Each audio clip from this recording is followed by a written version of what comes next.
Welcome back in, everybody, to Drilling Deeper, a Pit and Quarry podcast. I'm the magazine's editor-in-chief, Kevin Yanik. Today we're going to talk about equipment and technology trends in the aggregate industry. And to help me kind of frame some of our conversations, because we've got some guest interviews to get through today, we've got managing editor Jack Kopanski. Jack, how you doing? Doing good. Glad to be here. Always excited to dive into another episode with you. Like you said, we got some good discussions on tap here. Looking forward to it. How are you doing? Doing great. For those out there, this is the third take of the introduction because I kept screwing up out there, and I know producer Marie's laughing behind the scenes. Jack, you're a true professional. I'm still trying to figure out the kinks here as we're 15 episodes into Drilling Deeper, but take 3, I think we're going to try to keep going here and get the content out the door for our listeners today. As we keep moving along, we don't miss a stride. We are professionals, and because we're professionals, we're going to take a second to thank this episode's sponsor, and that's Geologic. Geologic uses scientific investigation and engineering design to provide innovative solutions to the most challenging mining, construction, and development issues in a safe, effective, and cost-efficient manner. When it needs to be done right the first time, call Geologic at 770-824-4212. Thank you, Geologic. Well, as I mentioned, we've got a few guests who are going to be on the show today. We compiled a ton of interviews, as many of you have heard before, from the Ag One show in Nashville earlier this year, talking about trends in manufacturing, talking about what's happening on the dealer channel, on the dealer side of things. You know, we had some producers in the booth. One of the producers we had at Ag One was Capital Aggregates.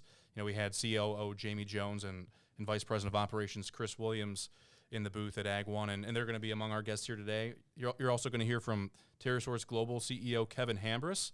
He talked about equipment and technology trends alongside, Capital Aggregates, and we're going to have a lengthy interview at the back half of the show today with TCI Manufacturing's Chad Colby. Chad's the marketing director at TCI, and he does some interesting work with drones, with TCI, and on the side, it seems like he's kind of a key figure in that space and has been for the last 12 years. So we're going to talk about drones for a bit, and a little bit more broadly about opportunities in equipment and technology. And that's kind of what we do at Pit and Quarry. If you read our magazine monthly, if you get it in your mailbox or look at our product digitally or in some other form, we're putting out a lot of content on equipment and technology. And as we kind of roam the show floor at Ag One this year, Jack, we kind of heard a lot of the same as what we heard at ConExpo that last year.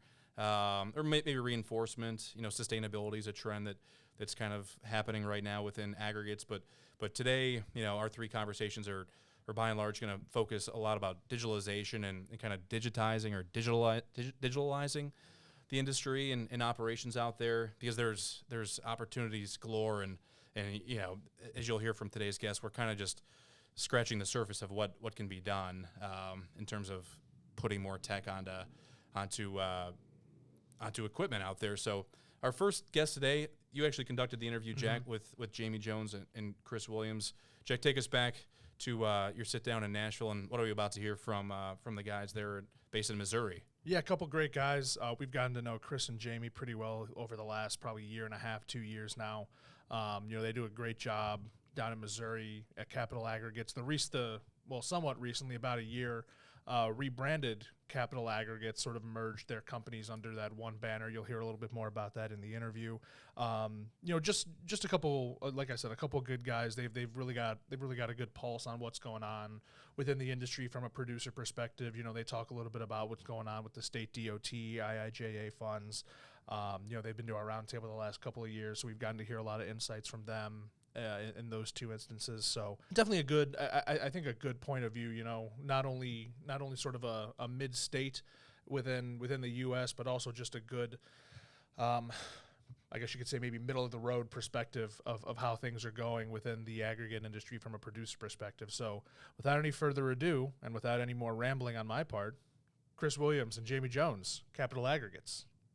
One thing that was kind of brought to mind when we were getting ready for this interview today, it's been about a year since the Capital brands rebranded under Capital Aggregates, Capital Sand, Capital Quarries, and all the other operations you guys have. Just how's that first year been going for you guys so far with this new rebrand? I'll say it's been a busy year. It's like it's not been without its challenges. We keep getting extra acquisitions and other things along the way, but trying to work on getting our team, with all the different companies that we had, getting everybody on the same page, all working together. everybody has different ideas, but bring it all one group together and try to get, move forward with it. And we just had an acquisition at the first of the year out in just south of Las Vegas. The Sierra Ready Mix operations were purchased from Summit Materials. So Chris and I have got to spend quite a bit of time out in Las Vegas. And as Chris will tell you, it's lost its luster. So I could imagine. whenever it's more work than play at like the Con Expo, it's a little different environment.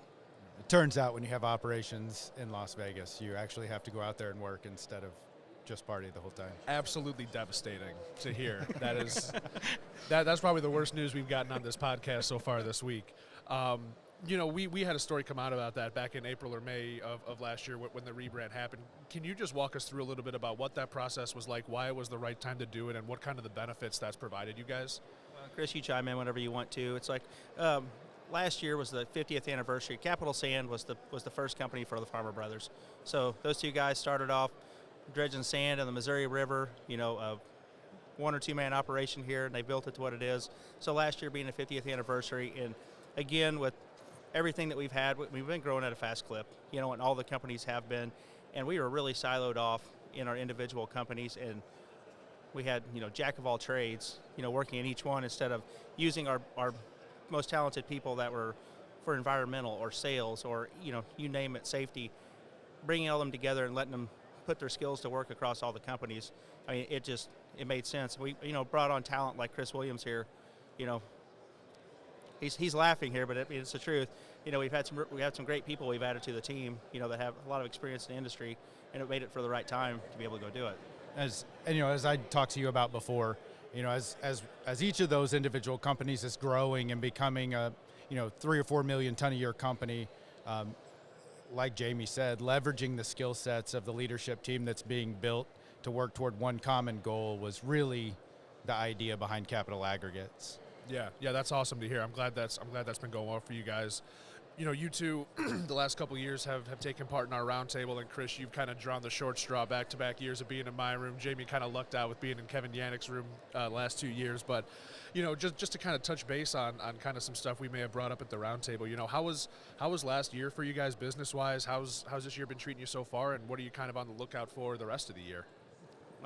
Last year was a record year for us, both sales and production-wise. It seems like a very strong, most of our stuff's based in the Midwest. We're seeing strong DOT work in our areas for this coming year. January was a little bit slow weather-wise in the Midwest. We saw the dips, starting off this year. February and March have bounced back in a big way. So everything's looking very strong, moving forward. I think everybody was fairly concerned during 2023 from a sales volume perspective that inflation was going to, interest rates and inflation, the combination was going to put a damper on any private work. And it just doesn't feel like it happened. And what drop-off there may be, the IIJA combined with state transportation funding is swooped in to really help take up any lack of volume or lessening of volumes we're going to have. Right, and that's great to hear you guys are having good support and good work with the DOT because, I guess sort of depending on who you talk to in what state, that's not always the case. So I'm glad to hear that's going well in Missouri. Playing off of that, what are kind of the maybe markets or segments that maybe are leading some of that demand, and what are you seeing maybe as far as what's leading demand material-wise? Well, in Missouri, where we're heavily focused at, we have a majority of our operations. We were able to get the gas tax passed here a couple of years ago, so we're starting to see those funds come out. And then also they've put a lot of money in, like $2.8 billion into the 6-laning I-70 all the way across the state. And they've fast-tracked it. So, we're seeing a lot of asphalt material, a lot of concrete rock, anything that's being put into the DOT work, we're seeing increases, across the board. We've seen some dips in residential, obviously, with interest rates. I think everybody's seeing that same thing, and it's to be expected. So, that said, industrial and warehousing and other private sector work seems to still be going strong in the places we're at. So, I think it's a good story. Good, yeah, absolutely. Coming back to Ag 1 for a second, you mentioned how this has been, a pretty strong show so far. Are there any equipment or technology trends that you guys have been seeing on the show floor that kind of stick out to you guys? Well, everybody is trying to adopt the latest and greatest in technology, and we talked at the roundtable a bit about that. We're incredibly interested, but we also like to see stuff proven before we invest in it across our operations.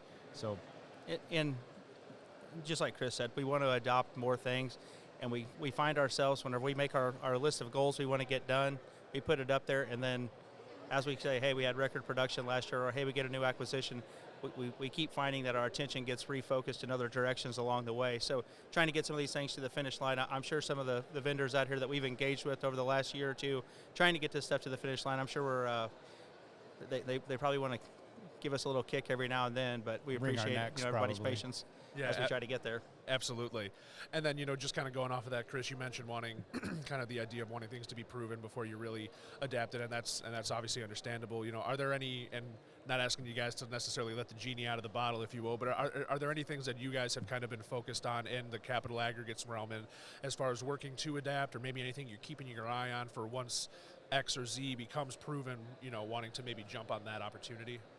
We have internal ideas of things we want to do, and obviously the issue we run into is we do have a lot of small operations as well, so not a whole lot of the 1 million ton a year operations, that make it a lot easier. So if you're starting to string a lot of 150 to 250,000 ton operations together, it makes it a little bit harder to go spend that money to get fully automate or add everything in there that we would like to see. So again, we're going to try to target some of our bigger operations in this upcoming year, try to add in some of the automation and other things, and we have some new big projects. Chris is heading up a new plant build that we have at one of our locations, our largest quarry operation, and we're hoping to be able to use add some of that stuff in while we're doing that project. Yeah, and specifically as a one-off project, a full plant build, which we just don't get to do very often, right? And especially not at a larger site. We're really looking forward to everything that's out there as the regulatory environment around silica changes. We're going to leverage what's available from vendors to make sure we're being environmentally responsible and putting best-in-class technology in there. We're looking at plant automation to try to make our team as efficient as possible. So it's fun to be leading a project like that. Like I said, in a smaller company, you just don't get to do all the time. And something else too is like we have so many different data sources. Every piece of equipment seems like they have their own system on it that's collecting data and trying to get all that data from all the different data points that you have and into one spot that's usable, that it's not overwhelming for someone to try to collect all that information. So it's something else that we'll work on, trying to get all that built together and in something that's easily displayed for digestible, usable format for us and for our managers. Yeah, absolutely. Kind of to end on a fun note here, I know at the roundtable we talked about industry perception and kind of changing the narrative, changing some of those stereotypes around the industry. Chris brought up what Capital does in working with schools in the area, working with some of the younger kids. I'm drawing a blank on the name. What was the name of the program again? Yeah, so we call that program Kids Rock. Kids Rock, yeah. I just remember, and I think we might have talked about that back in Missouri a couple years ago. But can you just talk a little bit about that program? Because I remember when you were telling us about it, it sounded so cool, being able to interact with these younger kids, having those kids take some of that stuff home to their parents, and just really ingraining from a young age the importance of aggregates and quarries and sort of dispelling some of those negative stereotypes around the industry. Sure. Well, very first, that program's has existed for a number of years, well before I was part of Capital, so in no way wanting to take credit, but we're really proud of what we're doing with it. In the state of Missouri, 4th grade is the geology unit for the elementary kids, and so we've really focused on 4th grade classes in markets where we have fixed plant operations, where we have the ability to bring them in, and we do a classroom portion where we've got a former teacher on staff that in sales that goes in and does some work in the classroom, talking about geology, talking about quarries, and then we followed up with a field trip. And it's really turned into where all of our operations staff, it's a highlight of their year too, which is really fun to see. Typically, fairly rigid. This is what we do, and this is all we do. Rock producer managers are really softened up, and they're enjoying telling kids what they get to do every day. Sometimes we forget we get to do it. And plus, more, we always they like to hide fossils or other kind of minerals that look cool. Let them go out there and go find it. I know our operations guys love it. Like, hey, we're getting low. we're getting low on our pink calcite from Arkansas, or hey, we're getting low on this, guys. Start picking this out of your shot so we can break it all down into smaller sizes for these kids. Hey, get some more fossils out here. So it takes the whole team to make it work. But honestly, I could see this as a program that our industry uses across the board, not just something that we do. Use this grassroots. Fourth grade kids catching while they're young.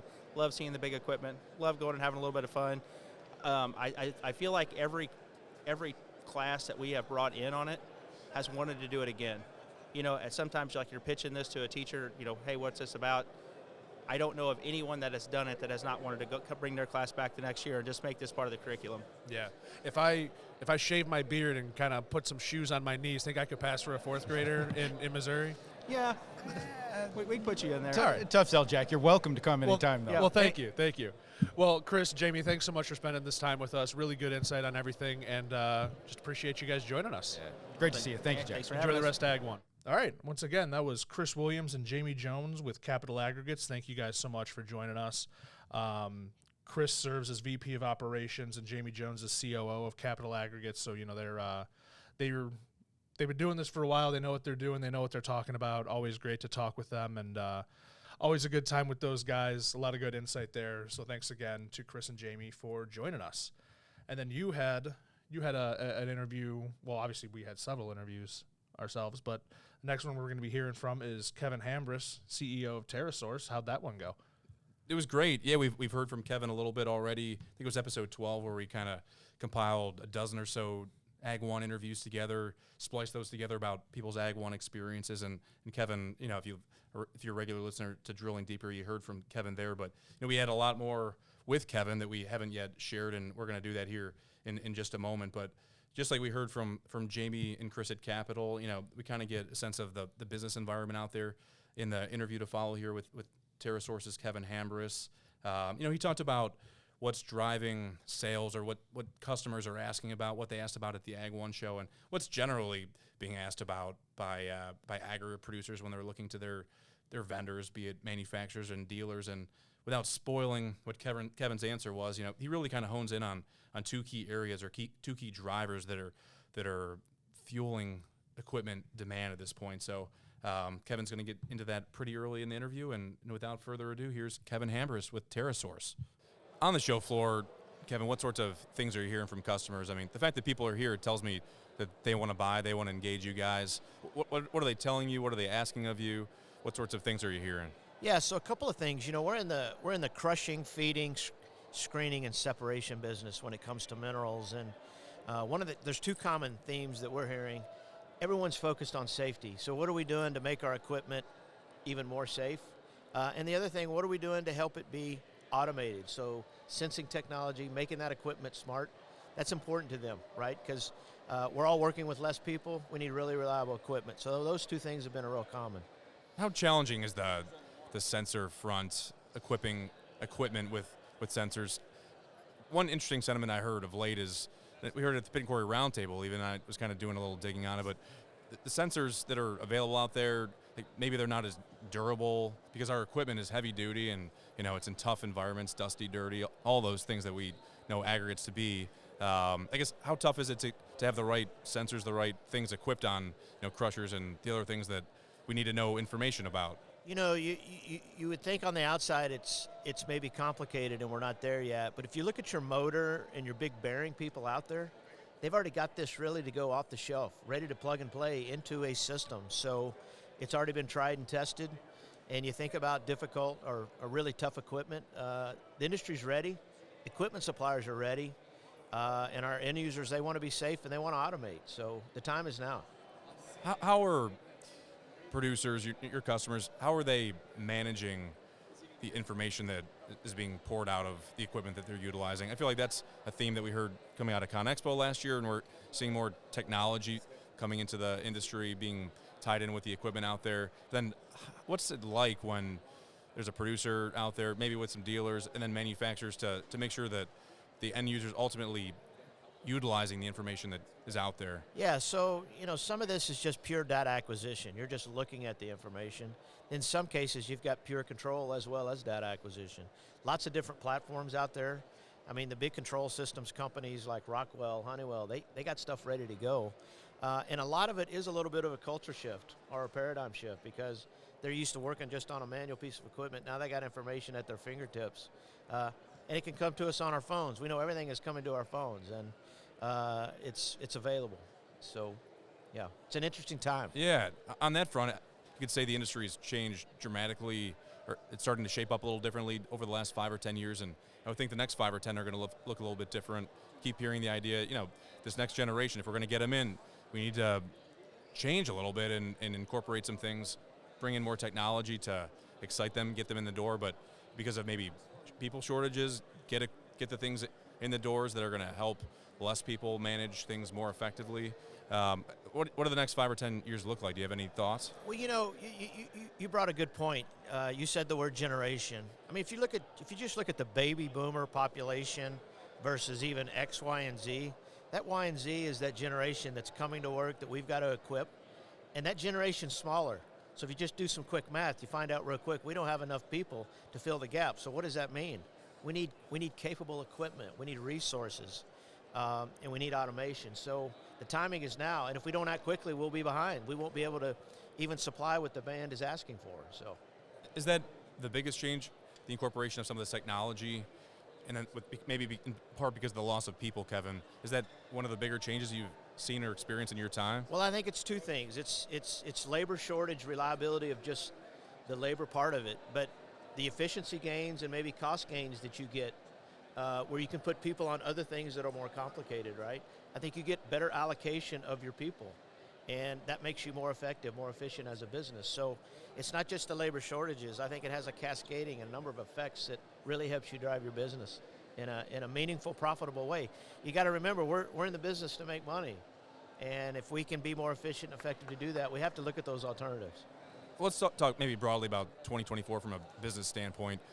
It seems to me, our readers, your customers, they're doing well. We heard those sorts of sentiments too at the roundtable that you graciously attended. Do you agree with that sentiment? It surely seems like things are going well. Maybe we're not performing at some of the levels we did a few years back, but there's enough slice of the pie for everybody to be somewhat happy at least. Yeah, I can certainly speak from our company standpoint. We had a record year in 2023, as many of my colleagues had. A lot of our Pit and Core membership had. We're seeing the same really trend in 2024. I have to admit, though, I don't want us to take it for granted. I want us to continue to work hard, pay attention to our customers, and be in front of them. And I think this show is an indication of that. People have come out, they're here, they're going to be here all week. So we really feel good about 2024, 2025. You're hearing a lot about inflation. You're hearing a lot about, past recessions and the impact. We're just not really seeing that so much today, but we're always paying attention. It is crazy, too. I mean, when the economy started to get a lot of whack a couple of years ago with inflation, I kind of fall back on the fact that we're an essential industry through COVID, that idea, and we're infrastructure-oriented, so we've got this 5-year IIJA infrastructure bill federally passed a few years back. We've got more states that are passing their own bills that are supporting infrastructure. And so while residential and non-residential work may be down in some parts or down more than we would like in some cases, the building, the roads, highways, that seems like that's holding us steady. Yeah, that's the core of what goes into aggregates demand, I would say, but that fallback is at least something that's comfortable, I'd say, for our readers and your customers at this moment. Yeah, it really is. That's one of the great things about being involved with organizations like yours, Kevin, NSSGA, really understanding the legislations that are being passed. What does that runway look like, and how are you taking advantage of all that? You could, if you weren't so plugged into this, you could miss it, because while everybody believes that builds or roads and buildings and bridges and homes need to be built, it's really knowing that that's got to come out of the ground and it's got to be processed for that to happen. So while they agree on the output, they don't really know what the input is, and that's our job to educate. We're able to do that through these forums. Well, that was Kevin Hambris of TerraSource Global. Kevin, thanks for joining us, and appreciate you doing the interview. We heard a little bit about IIJA from Kevin, but also from the Capital Aggregates guys, and it's an interesting time right now because construction markets are changing. IIJA federal funding. We heard from the Missouri guys, the Capital guys, talking about how state funding is up and elevated, and that's helping to prop up some markets like the non-residential construction market that has some sectors that are a little bit down. So good to hear there that things are busy. People are optimistic, or at least cautiously optimistic about how things are performing. And again, thanks to Kevin for joining us. And last on tap today, we've got a third interview with TCI Manufacturing's Chad Colby. Chad sat down with me again at the Ag One show in Nashville, and our conversation very much centered around equipment and technology, and kind of what people are interested in and what's driving people to their booth as well. But it kind of became a conversation of two parts, I would say. One, about specific opportunities in the drone space, and how producers are maybe missing the boat a little bit on how a drone can make an impact for the better, for efficiency's sake, for safety's sake within operations. But we also talked a little bit more broadly about just the opportunity for producers to kind of change their mindset a little bit. We've talked on the show before, Jack, about how maybe we're a little bit of a slower industry to change. I think that's certainly the case on the technology front, you can argue. I think I've even made the comment before on the podcast that manufacturers seem to be the ones driving the change or driving the technology. Maybe some of the bigger producers are offering their input, and I think the technology that comes out is shaped that way. But there's so many producers out there that I still think we're just getting into the start of the great change, the great evolution of technology for our space. So we're going to hear a lot about that today from Chad. And with that, let's play the interview with Chad Colby that we did down at Ag One. That was kind of a shock 4 or 5 years ago when COVID hit. This industry was really, the way it did business was in a short-term cycle. I guess it was just in time. That whole Amazon effect. We want things now. We don't have to inventory and stock things. Has the greater majority of your customers, have they shifted to this more outward mindset and planning? Oh, for sure. I think that's happening industry-wide. And it doesn't matter whether you're looking at a new backhoe or a conveyor or a custom structure. It doesn't matter. You're not getting it tomorrow. And you know what? That's okay. I think now everybody's kind of, I guess, what do you call that, Kevin? It's kind of the new norm, right? Right. And I think that's okay, because if you can plan a little better, I think you get a little better outcome too. So people are getting exactly what they need. They get the price point they want on equipment, and make sure that they're getting exactly what they want. What do you see at TCI? We see some interesting things. You guys are growing. We were talking before we stepped foot in the booth here about how the company's grown from 40 some employees to I think 140 over somewhat short span. And you guys are venturing into some new equipment areas and categories. What are you guys trying to do to stand out and appease the customer? Well, I don't think we're any different than any other company. I think we're just listening to the needs of our customers. And the one thing that's happened at TCI is not new to any business, and you mentioned it, is, we're a central Illinois-based company, family company, been there for a long time. But the reality is today is our scope's bigger than that. And now it's easier to truck equipment to California or to New York. Well, guess what? It was really complicated to do that 15 years ago. Now you can have relationships with people in New York or Florida or Texas.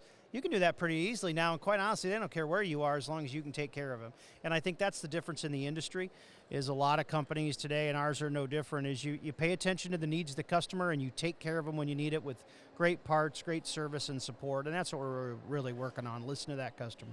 Well, the fact that you guys are looking outward at the fourth quarter of 25, maybe even beyond in some cases, I suppose, what does that tell you about the health of the industry, the health of company businesses, and how does that trickle back upward to TCI and health of your business and other manufacturers for that matter? Well, I think it's exciting for all of us here attending the show. I mean, to be honest with you, it's a healthy industry. And I think some of the innovation that's being used today is also pushing that. Some of the automation, you hear it, you see it in equipment. I know you see it in even in our manufacturing processes. We're using automation now in different ways. We're doing a better job, quality's higher. And that's something that we all benefit from. Even all the attendees walking around the show, they're looking at new ways to use technology. And some of it is, I hate to say it, it's as simple as maybe a phone or a drone or software. Or what can I do to automate my business to make it more efficient? And, I can't think of all the times people, hey, we need parts. Do you call your parts guy?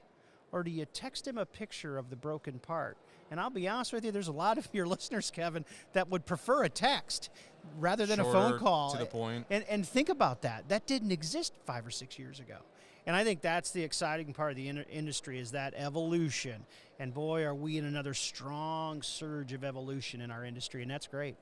We're seeing some transition there with the tech front. You talk about the use of the smartphone and how that's coming into play with operations. Some, not all at this point, but it seems like we're ripe for opportunity for simplifying things with technology. And we've seen that at ConExpo last year with some of the trends that we've been keeping tabs on. But it seems like there's untapped potential, and there's so much more that we could probably get into, because when I think about everyday life and how we use our phone for the things that we do in our personal life, well, why aren't we doing those things at work or in operations or in the back office more so at work?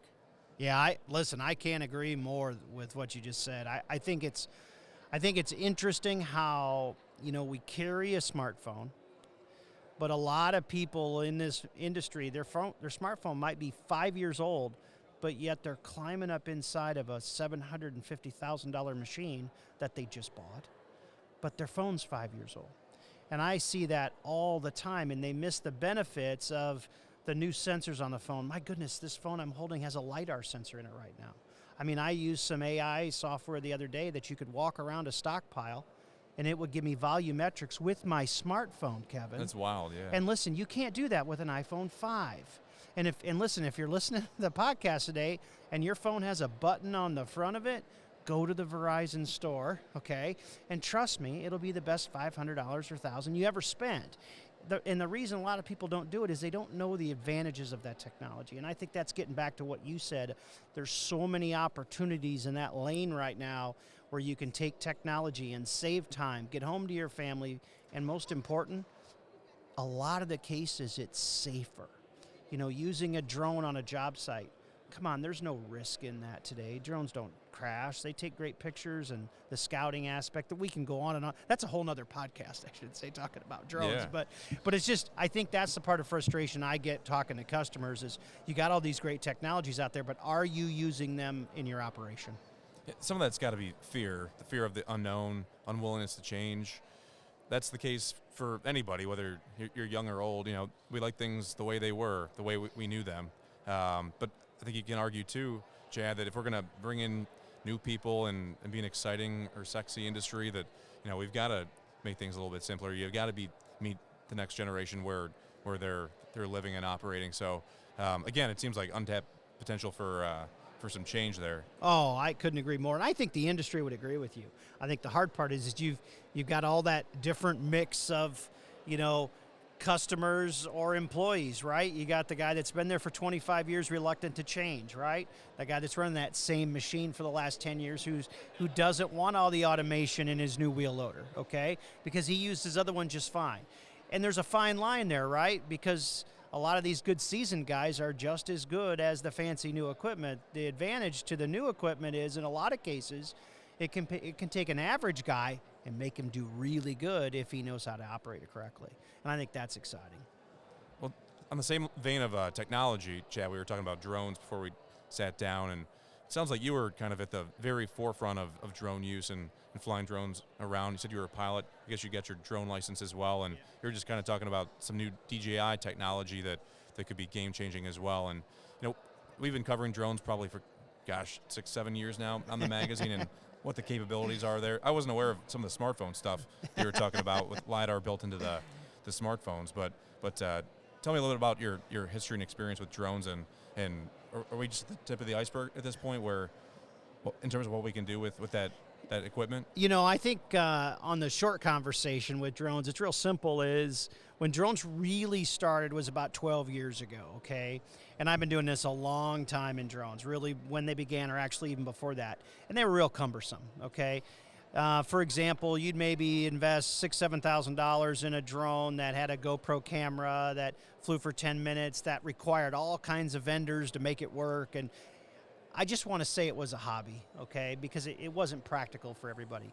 But when you start fast forwarding to about when you guys really started to get involved with Pit and Quarry and stuff with it 5 or 6 years ago, the reason why you did was because the regulation finally caught up to the technology here in the U.S.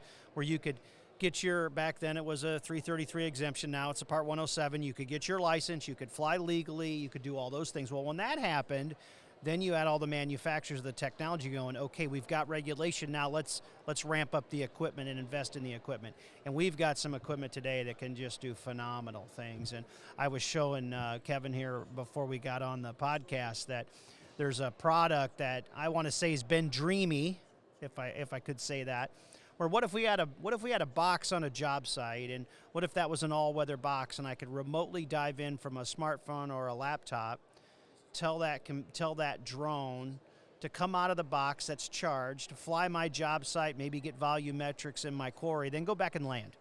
Or what if I had a solar field and I wanted to do scouting? Or what if there were proximity sensors and it detected a vehicle on the site? Well, rather than deploy somebody, maybe I'll just send my drone up and send that information to the authorities. I could give all kinds of scenarios. What if that was real? And that's what I was showing Kevin beforehand. It's real now. Like, we have that technology now is coming out right now. It's called DJI Dock 2. They had Dock 1. It was kind of not price effective, but the new one is it's around a $10,000-ish price point. And I think you're going to see a lot of different ways where you can utilize this technology. We do a lot of that at TCI. I do a lot of crazy cool stuff with LiDAR and all kinds of stuff there. And I don't think I'm alone. There's a lot of great technology there that can be used. Well, in some cases, too, as we were talking offline, there's opportunities to enhance safety. You're not necessarily eliminating jobs, but you're able to put people to better use in the operation, or so that they're not in harm's way. So many gains that could be had from not just drone, but the concept of what those sorts of technologies can offer. Well, it's efficiency, right? I mean, that's what we're talking about. If somebody comes to you and they want to quote, 2 miles of asphalt road, or they want to quote, it doesn't matter what it is, or maybe you're in your quarry and your job is to take care of the inventory or whatever it might be, these tools make your job a lot easier, a lot safer, and I will tell you, in most cases, it's tremendously cheaper because you're just so much more efficient doing it. And it's a lot of fun. I've enjoyed it. Everybody laughs at me. I've had a drone in my vehicle for literally the last 12 years. There's one in my vehicle right now at the show, matter of fact. I always have one, right? And a nice entry-level drone, we're talking about $1,500. We're not talking about spending 20 grand. Now, don't get me wrong. If you want some of the neat stuff, you're going to spend a little money, but the return is there on the investment, and a lot of companies are using this technology. In the TCI realm, how are you using your drone in the field? So a couple things. As the marketing guy, of course, I'm going to take some pretty pictures. You guys like them in the magazine, so that's worked out well. But, we use it more on the engineering side, where I can go out and scan a future site, get elevations very quick and easily, very cost effective, and then also scanning existing structures in 3D modeling, taking those models into our engineering team. They can break those 3D models apart, and rather putting somebody in a lift or in a ladder or some other unsafe scenario 20 feet in the air to measure, I can measure, a lot of cases sub-centimeter from my drone on the ground. So it's really, really cool stuff. Unfortunately, we can't kind of show that to you here on a podcast. That is the negative of a podcast. We can't show crazy cool examples, but that might be something else we might have to talk about in the magazine, because it's pretty phenomenal what that technology does today. As you walked the show floor, did you get a chance to walk the show floor? I absolutely did, yeah. Yeah. Did you see anything newer, different, anything that caught your eye? Any trends that are kind of gaining some momentum? I think the thing I like the most when you walk these shows is just, seeing some innovation, some things that are different. And we all know agriculture kind of resembles construction in a lot of ways. Is you can come out with the neatest thing ever, and guess what? It's going to be new for 5 or 6 years before it takes hold. And there's a lot of that type of stuff here, as I look around. I think a lot of companies have some pretty neat, automation with some of their operations now, and even accountability. I think some of that is taking place, especially I was looking at Caterpillar's, pavers, and was looking at some of the 3D stuff they have there, and I was like, wow, this stuff is, and it's easy to use. I think that's the challenge today with a lot of these manufacturers, is you got to make stuff that anybody can use, because who's going to run it, right? Right. I mean, even these drones, it's the same thing. I was sitting with Jack actually beforehand and showing him some editing software on my phone, and he's like, show me that again. That was really neat, Chad. Well, okay, he hadn't seen it before. It was really easy to use, but he didn't know that it existed. And if you're not aware, yeah. Yeah, and I think that's a lot of the case on these show floors, is seeing, you got to see what's out there and then see if that technology is something that can come back to your operation, right? and work for you. And that's what's important at events like this, is where you can see it. Obviously, we all get googly-eyed and glass-eyed when we go to Con Expo, but the reality is there's stuff changing every year when it comes to technology. I think you said a key word there, simple or simplicity. Before I jumped in the booth with you here, Chad, came from another booth on the show floor, and we were talking about how they're redesigning equipment and putting some features on to make things a lot simple. And I was asking, because of the nature of the operators, I suppose that's where it is. You could argue, 10, 15 plus years ago, it was more intuitive maybe for some of the operators, 30, 40, 50-year veterans who knew the equipment and maybe know the equipment better than some of the technology. Agreed. You could argue, but because of the worker base that we have, we're looking for simplicity, and you talked about safety too. Simplicity in some cases, can lead to safety if you're taking some of the whiz-bang stuff. Well, off that's the right. equipment. And you think about what can technology do. If you and I were sitting here, with no adult beverage involved and a big dry erase board, what's a quarry look like 5 years from now? Does that mean that every bearing has a sensor on it? And then the sensor's keeping track of heat in the bearing, and when the bearing temperature changes day to day over 20 degrees, it sends an alert. Well, that technology does exist now, okay? But not a lot of people implement it. Not a lot of people know about it yet, and arguably the cost is still significant. Well, 3 years from now, it won't be, Kevin. It won't cost much at all. So I think you're going to see some of those technologies start to filter their way down to where you're going to use them because of what you just said. And I think that's kind of the key at shows like this. It gives you a chance to see some of that stuff that maybe your operation's not ready yet, but it's coming. And that's what's nice about events like this. Chad, do you have any reservations as you kind of see more tech coming and more technology being incorporated or embedded with existing equipment? Are we going too fast, too soon in some cases? I think there's still a learning curve to be achieved there with some operators, some of our readers, but are we going too fast?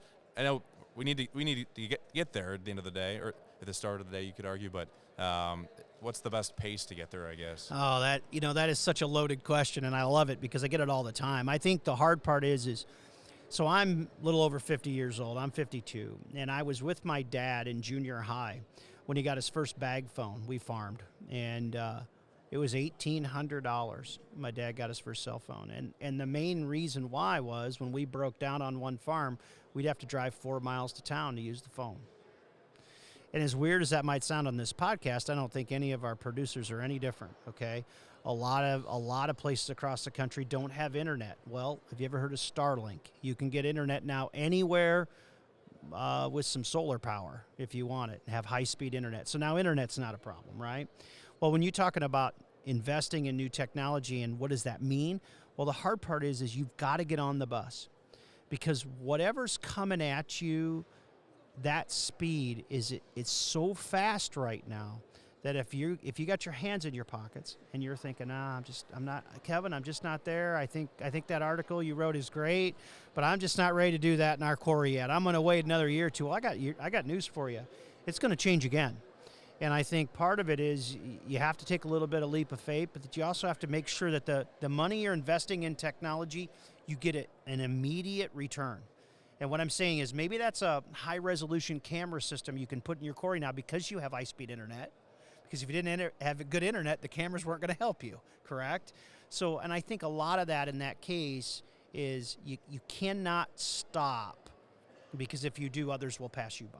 But you got to do it. You got to step into it even slow. Have a business plan, figure out where you're deficient, and start at the top and work to the bottom, right? Chad, maybe one more question for you. you. Yeah, absolutely. Before we part ways, but where do you see the industry going in the next 5 or 10 years? You kind of alluded to an angle of maybe where we'll be in 5 years from now, but are we going to be significantly different? Are we going to be more excited and moving along on the technology front? Like, what other changes, I suppose, might transpire? I would caution everybody with one statement, and it applies in agriculture as it does in technology, is whatever you and I can think at this table, at this podcast here at Ag One in Nashville, whatever we think 5 years could be in terms of technology, it'll get done in 2. And I think you need to take that home. So for your listeners driving in your pickup truck and your quarry, wherever you are in the spectrum here, just remember this: it's going to keep going, and it's going to keep getting faster. And that's a challenge. And I think that's why events like this exist and podcasts like this exist, because you got to get some information to try to help you navigate through it. And organizations like yours do a fantastic job. I've been watching your guys' stuff for years and reading the magazines and publications because somebody's got to educate people on what's out there. We don't have a show every week to do it. We don't have time to go to a show every week. But, I think the neat part is trying to find that application of where it works for you. And that's really the key. Whether you're in manufacturing or asphalt, doesn't matter where you are in the spectrum, you still have to understand that there's some great technology that can help you. And I think that's the most important part. Well, that was Chad Colby of TCI Manufacturing. Chad, thanks for joining us, and I want to say thanks to Chad, too, and his colleagues at TCI. I was down there not too long ago exploring their facility in Walnut, Illinois. They're an interesting company. A lot of times in our space, Jack, we see that somebody's focused on screening or someone does washing and classifying in terms of equipment manufacturing. And as I was walking through their facility there in Illinois, there's a component of a log washer there. There's conveying equipment and components in another section of the facility. They've got a crushing plant that they're putting together. They're really doing a lot. So I think that's a company that we're going to be keeping an eye on here at Pitt and Corey in terms of their growth and trajectory, because I think, as we mentioned at the top of the interview with Chad, they've grown by 100 people roughly in terms of size. And in the last 3 or 4 years, they're expanding into Oklahoma with a new facility down there in Pryor. So certainly, mover and shaker in the equipment manufacturing space, and something that we're going to keep an eye on. But just to make an additional comment about drones, Chad obviously is very integral to what's happening in the drone space, and he talked about that DJI Dock 2. It's like a $10,000 model, I think is what he said. And he was just, as we were talking offline, talking about things drones can do in theory or in reality for aggregate operations. This DJI Dock 2 he talked about was, kind of just could be centered in a quarry. You make the initial investment. You program the drone to do certain things, fly the quarry. You can inspect equipment. He talked about the idea when I was in Illinois not too long ago about getting up close with the drone to bearings or other things to do heat checks on the equipment, so you can get a sense of, okay, here's the temperature on that equipment today. Here's the temperature of that equipment 2 weeks from now, and then with that information, somebody can make a decision. Okay, well, we probably should get on the maintenance or the replacement of that equipment now. Saves time. Maybe it's a little bit safer than getting an operator around the plant or maintenance person around the plant. So a lot of opportunities there with drones, and we're doing a lot with stockpile measurements and site surveys, but probably more is to come there, I would say. And maybe just to kind of marry my comment to one of Chad's final comments, I think I had asked him about the future of the industry, looking outward 5 years, and he said, basically, Kevin, what we think or what I think might happen in 5 years is probably going to happen in 2, because technology is moving so rapidly. And I think that's the case inside the industry, Jack, but also, in the world in general. Things are constantly moving, and we're constantly moving at a more rapid speed. So I guess with that, just want to thank Chad again for getting together with us. Yeah, and that that 5 years to 2 comment is interesting, because I think a lot of that, and I think he's right.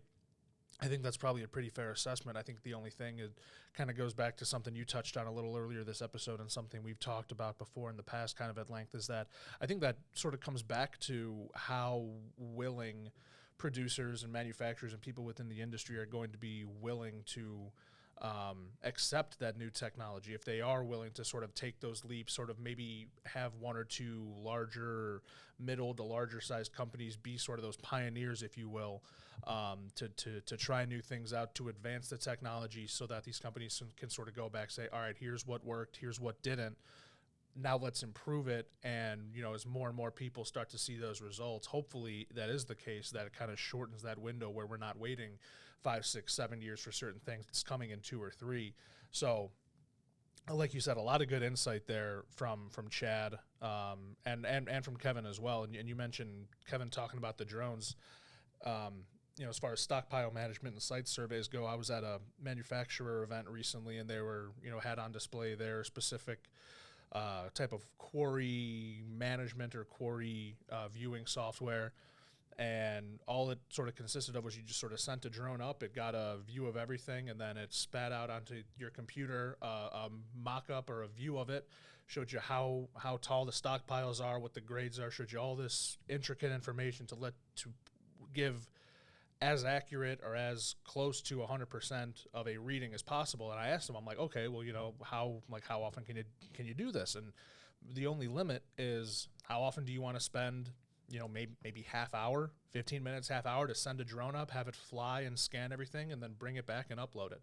So, I mean, the possibilities are endless for some of the technological developments that we've been seeing recently, and so many of them. I mean, everything's going to have its sort of sticking points maybe, but a lot of this stuff just seems almost like a no-brainer, where it's like, to get the data and information that so many people are craving now so quickly, it's almost like, why wouldn't you if this stuff is available? So it's going to be, I think, very exciting over these next couple years to see if Chad's prediction comes true, to see how quickly these things roll out and develop. Absolutely. We'll certainly be keeping tabs on that space in the pages of Pit and Quarry magazine as well. Just winding down episode 15 here of Drilling Deeper today. We're mid-May roughly at the time we're shooting this, and we just put our June issue out. We put that, sent that to the printer just last week, I guess, and anybody who receives the magazine, print or digitally, we're going to have some drilling and blasting content in there. We've got some MSHA updates related to their respirable crystalline silica rule, which came out not too long ago, or their final rule, and producers aren't going to have to necessarily abide by that for a couple of years here, but there's some information that they should absorb at least at this time and start making some decisions, having some conversations, reaching out to vendors to figure out what the solutions are to operate within the confines of that rule. I think one of the other things we've been doing of late too, Jack, is just kind of keeping tabs on those first quarter reports, because those are some of the most read and most anticipated news items that we put out on the website coming out of each quarter. And I think just kind of to assess them all, it seemed like weather was a factor for probably half of them, and revenues were down for some, but I think it comes back to if that's going to happen, at least it's in the first quarter. At least it's not your core production months like the second, third quarter. And I was talking to a producer just yesterday, and it was asking how their first quarter was, and he kind of talked about how it was a little bit wet in his market, yet he looked back at the first quarter of 23 and the winter last year. When you think about it, Jack, was really mild. So, a lot of the numbers that the producers are putting up here in the first quarter of 2024 are being benchmarked against that mild winter of 23, the first 3 months of 23. And some producers were fortunate last year, first quarter, to have their plants running a little bit earlier, or, maybe, coming off a extended production season at the back end of 2022. So not necessarily a bad thing. I think volumes were down a little bit. Pricing was pretty much up again for a lot of the producers that are putting that information out there. And I would anticipate, the weather is going to normalize, stabilize in most parts here in the second quarter. Another thing we're kind of working on here at the magazine is our July dealer issue. So, that's something we always look forward to. It's going to be our 7th dealer issue, and that issue will be going out in a few weeks, focusing some stories that I'm taking on along the lines of, how some dealers are getting rather large. We see, for example, Kimball out there in the West, and, Malot's been doing some partnerships, out here more in the East. So looking at that trend, whereas maybe in the past, dealers are more confined, I suppose, to smaller areas or smaller regions, it seems like dealers are getting out into bigger territories at this point. So I want to talk to some dealers about that trend, not necessarily here in 2024, but over the last several years, that's been coming into form and shape. And it seems like more dealers are getting into some custom fabrication work. I don't necessarily know why that's the case, but that's something I'm going to be exploring for the magazine as well. So, Jack, I know you're working on portable plants. People can look forward to that here not too far off as well. Yeah, just a couple weeks away. We're wrapping that up here in the coming days. Got a lot of good stuff in there. You talk about obviously we've got the dealer issue coming up with Pit and Core. We'll have a good feature in Portable Plants June, looking at sort of a local contractor and dealer that are working together to provide some pretty good results. So that should be coming out in a week or two after you hear this episode. So yeah, be on the lookout for that. Another good June issue in the books here.